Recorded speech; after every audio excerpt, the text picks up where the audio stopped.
por supuesto, para agradecer a Ana y todo su equipo por esta impecable organización, por esta convocatoria que nos permite a nosotros la dicha de estar en Lima. Siempre es un agrado volver a Perú y bueno, solamente felicitaciones. También quiero agradecer al público que nos ha acompañado. Nos hubiera gustado de partir y quizás todavía exista la oportunidad de conocer de dónde vienen, por qué están acá, pero la verdad es que han estado fielmente sentados y eso para nosotros que estamos aquí lo agradecemos muchísimo. Bueno, Ana me pidió hablar sobre los incentivos que existen en Chile para propietarios privados. Al igual que Juan Pablo, tengo que decir de entrada que no existe ninguno. O sea, empezamos con cero aporte. Sin embargo, voy a mostrar algunas legislaciones, normas que se están tratando de impulsar para revertir esta situación.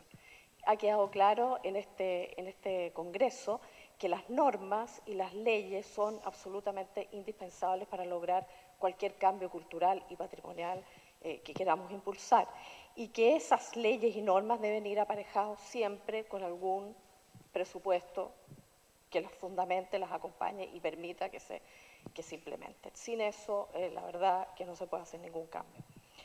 Yo siempre empiezo con alguna imagen. En esta ocasión elegí este maravilloso puente. Este es el puente de Calicanto, construido el siglo XVIII en Santiago para la canalización del río Mapocho.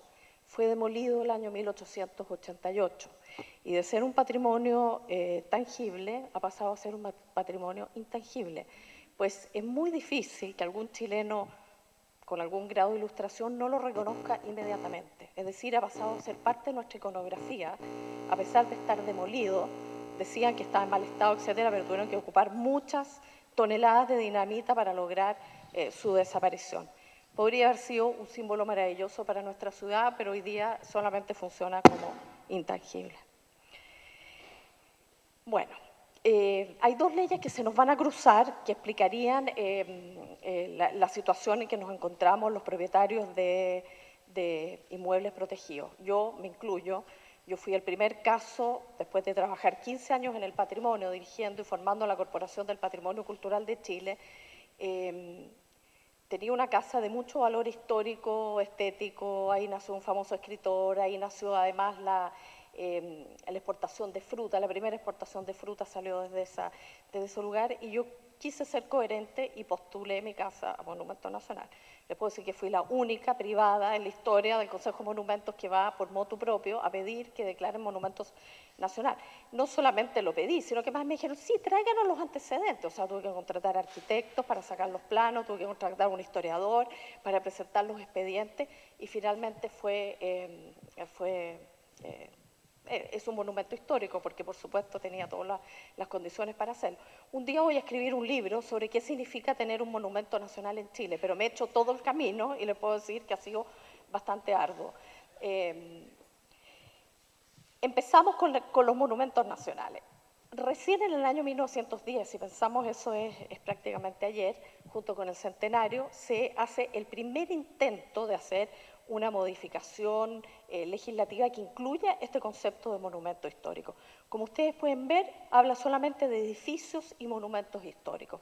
Esta es la posición decimonónica de patrimonio igual monumentalidad, monumentalidad de instituciones, de élite, hasta el siglo, o sea, digamos hasta 1910, así era. Aquí tenemos una imagen del Museo de Bellas Artes, que fue el monumento que se inauguró para celebrar el centenario y que refleja todo ese espíritu. Se formó una comisión, se observaron los casos de Europa y nunca llegó a promulgarse, pero lo que sí quedó claro es que todo el financiamiento le compete al Estado. Es decir, el tema del patrimonio en 1910 era un tema único y exclusivo del Estado, no existía el mundo privado. Luego llegamos al año 1923, ahí hay una imagen de Santiago de esa época, donde está el Club de la Unión a la izquierda, y en el marco de la quinta conferencia de la Unión Panamericana se decide, digamos, porque ya era un tema de agenda política y diplomática, y hacer un nuevo intento para promulgar una ley. Tampoco llega a promulgarse, pero sí se hace un decreto que rige hasta el año 1970 en que se promulga la Ley de Monumentos Nacionales. O sea, 1970, hoy día, 2012, seguimos con la misma ley de 1970. ¿Qué diferencia tiene esta ley respecto de este decreto de 1926? Contempla 5 categorías de protección: monumentos históricos, zonas típicas o pintorescas, por favor no dejen de mirar esa nomenclatura, monumentos arqueológicos, monumentos públicos y santuarios de la naturaleza. Es decir, el botecito, la caleta, la cosa como pintoresca, como bucólica, o sea, seguimos con una visión muy decimonónica, donde cero incorporación de nuestros pueblos originarios, por ejemplo, nada. Luego, que esto sí fue un avance, proteger por el solo Ministerio de la Ley los monumentos arqueológicos y paleontológicos y 21 consejeros que deciden qué es monumento y qué no es monumento, de los cuales solamente 7 son de la sociedad civil, el resto son todos funcionarios públicos. Ustedes imaginarán que cuando la mayoría la tienen los funcionarios públicos, votan en bloque de acuerdo a las políticas, visiones o órdenes que les puedan llegar de arriba. Aquí hay una. Se declaró las dunas de Concón, monumento, o sea, santuario de la naturaleza, y hace algunas décadas atrás fue desafectado. Yo me pregunto cómo un monumento se puede desafectar, o sea, cómo puede ser y después no ser. Misteriosamente, estas dunas que vienen de la prehistoria, que son dunas únicas, fueron desafectadas, todos votaron, el cuerpo, digamos, público votó a favor, y hoy día esto es lo que vemos en las dunas, ¿ah? Es decir, siempre hay intereses, no tenemos neutralidad en las declaratorias. Piensen que hoy día en la minería, las empresas, todos tienen que tener permiso de impacto ambiental. Hoy día estaba leyendo en el diario, hay protestas porque el Rally Dakar que se está corriendo en el desierto de Atacama ha pasado por la mitad de los sitios arqueológicos y nadie ha hecho nada. Bueno, ¿cuál es lo que ya es obvio de la ley que nos rige hasta el día de hoy? Aquí tienen el Fuerte Escanelo, fue el primer monumento nacional declarado en Chile, 1927, y es bastante simbólico. Es un fuerte español para protegerse de los ataques de los indígenas mapuche. Es una visión limitada del patrimonio referida a lo arquitectónico monumental. El Estado también es responsable, pero sí, esta vez sí se menciona que los privados están obligados, si son declarados, están obligados a mantenerlo, y si no se mantiene, el Consejo de Defensa del Estado lo obliga, mediante multas, incluso hasta penas de cárcel, a mantener su monumento, pero sin ningún beneficio de ningún tipo. Ahora entramos a otra ley. Y aquí yo pongo la foto de Gabriel Valdezúa Casó, un hombre realmente único que tuvimos en Chile, fue embajador, canciller, senador, hombre público, pero además cultísimo, amante de las artes, de una familia también, esos personajes que realmente son raros hoy día en la política. Y él siempre quería hacer leyes que beneficiaran el patrimonio y la cultura. Cuando se produce el advenimiento de la democracia, se hace una gran reforma tributaria y él en ese minuto, y por eso yo digo que no da igual cuándo y no da igual quién lo hace, hay momentos que son muy pertinentes y que son muy coyunturales y que si se saben aprovechar podemos lograr lo que queremos. Él ahí dice, en esta gran reforma tributaria yo voy a meter la ley de donaciones culturales, porque si me voy al Ministerio de Hacienda, así nomás, nunca voy a lograr que el ministro de Hacienda me permita rebajar recaudación de impuestos. Pero en este gran bloque de miles de artículos, qué sé yo, él metió la famosa ley de donaciones, que ha sido una gran contribución al mecenazgo privado, con todos sus problemas que veremos. Bueno, se ha hablado mucho de la ley, no los voy a aburrir, pero en el fondo el Estado accede a renunciar al cobro de un tributo equivalente al 50% de los proyectos aprobados por el Comité de Donaciones Culturales. Pau dijo muy interesantemente, el otro 50 igual lo tiene que poner alguien, y ¿quién lo pone? Bueno, nuevamente lo ponemos nosotros los contribuyentes. Eso es un tema que hay que tenerlo en mente. Ahí está un poco la parte mecánica de cómo funciona. Ha permitido las donaciones de empresas, o sea, ha motivado a las empresas, pero muy poco a los contribuyentes particulares, porque es tan engorroso y hay que tener contabilidad completa, en el fondo hay que ganar tanto dinero que al final se hace todo a través de las empresas. Ahí también, nuevamente, lo que Cristian muy bien explicó, que no los voy a aburrir. Pero lo importante es que estos proyectos deben ser aprobados por un comité. Este comité está presidido por el Consejo Nacional de la Cultura, por el presidente, es decir, por el ministro de Cultura, un senador, un diputado, un representante de la Confederación Nacional de la Producción y un representante de los rectores. La verdad, pregúntense cuántas veces se reúne todo este grupo de personas a revisar proyecto por proyecto. O sea, obviamente eso no ocurre.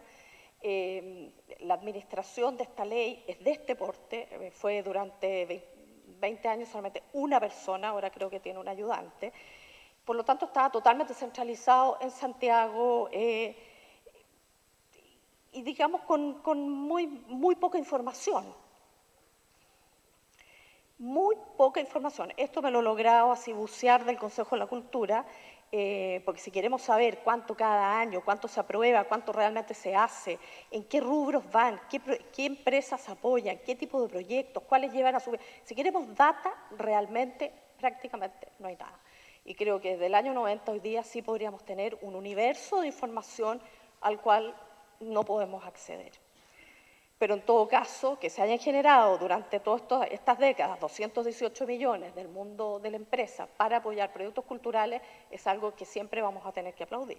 Lo que queremos a estas alturas, por supuesto, es lograr diferencias y perfeccionar los mecanismos y los sistemas. Y la modificación de la ley de monumentos nacionales también está esperando su momento en el Parlamento,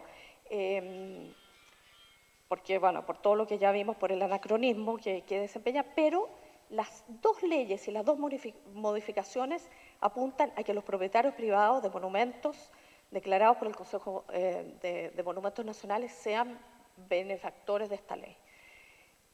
Vuelvo al tema de las coyunturas. Yo justo estaba en el directorio del Consejo Nacional de la Cultura, me metí en la comisión legislativa, o sea, de verdad he molestado mucho. Antes de las elecciones ya me metí en los...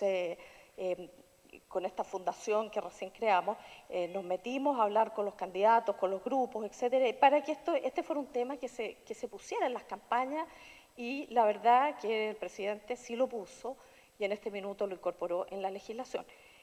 Vuelvo al tema de la pertinencia. Qué pena que después de un terremoto devastador como el tuvimos en febrero del 2010, no se haya hecho inmediatamente, no se hubiera dicho, mire, tenemos que levantar todo este patrimonio, por favor, pásanos la ley de monumentos, la ley de donaciones, que habría salido realmente en 30 días.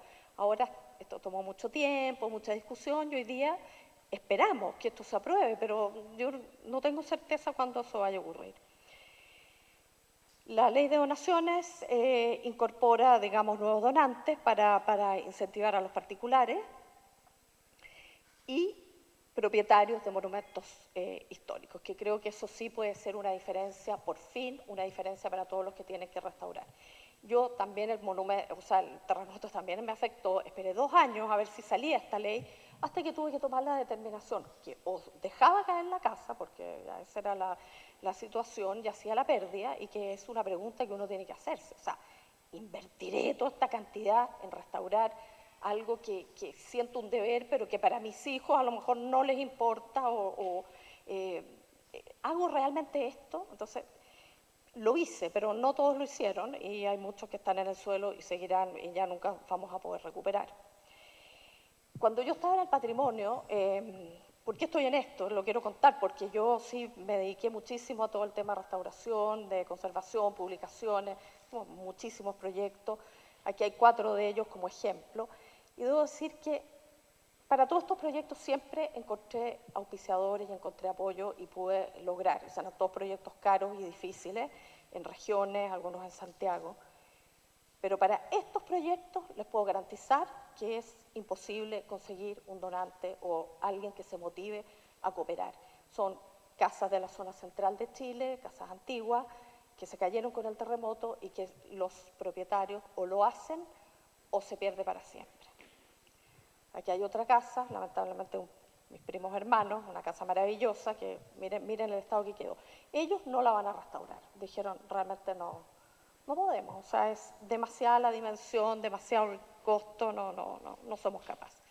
Pero estas casas patronales no solamente es lo que hablamos, también hablamos de de los lugares que tienen un valor, el pueblo, la caleta, etcétera, como por ejemplo este pueblo.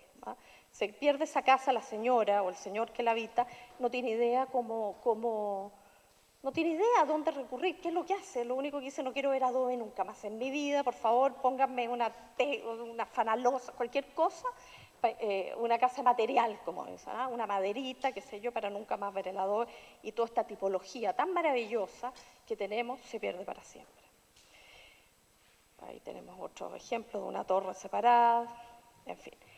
Ahora, en patrimonio, creo que la conclusión es que la visión integral del patrimonio tiene que estar presente en toda la legislación.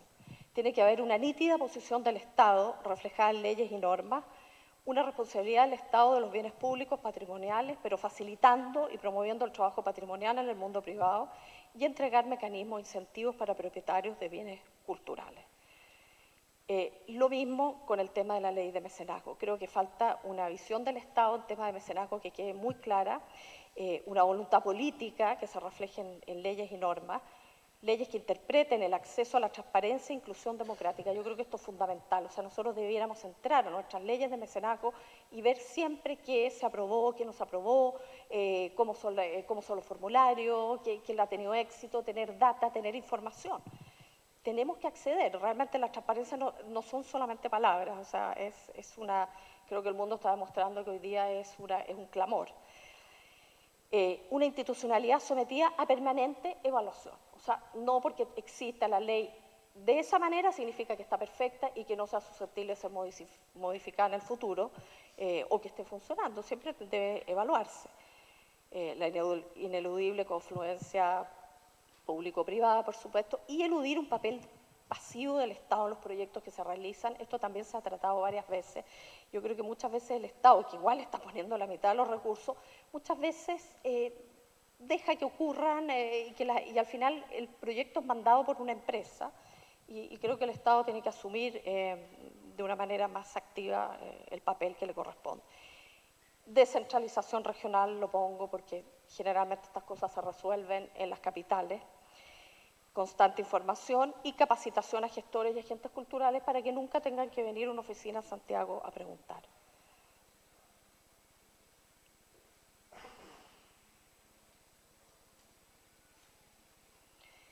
Vuelvo al tema de la pertinencia. La verdad, yo creo, tal como Gabriel Valdés vio una oportunidad, yo creo que nosotros también tenemos que ver las oportunidades en nuestras áreas. Creo, y se ha dicho aquí también, América Latina está en este momento, en un momento que yo la verdad nunca pensé que íbamos a vivir, y yo espero que sepamos aprovechar la coyuntura que estamos viviendo en nuestros países, pero también en la red que corresponde a Latinoamérica. Cuando nosotros formamos esta pequeña fundación que está en sus inicios, la verdad lo primero que hemos hecho es, hagámosla en México, unámonos con Perú, tratemos de armarla en Ecuador, porque las voces, como tú muy bien dijiste al final de si no logramos hacer una olla, no solamente a nivel de nuestro país, sino que a nivel de región, que hoy día sí tenemos que hacer mucho que decir, y además en cultura sí somos una potencia y sí somos una voz mundial, creo que podemos lograr grandes diferencias. Para eso, para esa pertinencia necesitamos consenso del mundo cultural, del mundo patrimonial, porque eso es lo que nos da la legitimidad. Cualquier política cultural sin legitimidad realmente no tiene ningún sentido. A mí me interesa que se conserve el patrimonio, no solamente el patrimonio construido, yo he mostrado fotos construidas, pero cada una de estas casas tiene gente y el patrimonio construido se debe preservar para las personas, por la vida y por las formas de vida que han dejado adentro. A mí me interesa que se conserven estas casas que pertenecen a estos pescadores de Chiloé como una hacienda patronal, que por ejemplo esa hacienda patronal pertenece a una minera, que se imaginarán la plata que gana, y que todavía no ha tomado la determinación de restaurarla, a pesar que está en su territorio y es un monumento nacional. Esperamos que sí lo vaya a lograr. Bueno, eso es lo que les quería decir, esperando haber motivado a Perú a que haga su fundación y que realmente armemos una red futura, porque las conquistas también pueden perderse. O sea, muchas veces logramos algo y creemos que va a estar para siempre y les puedo decir, muchas veces se pierde.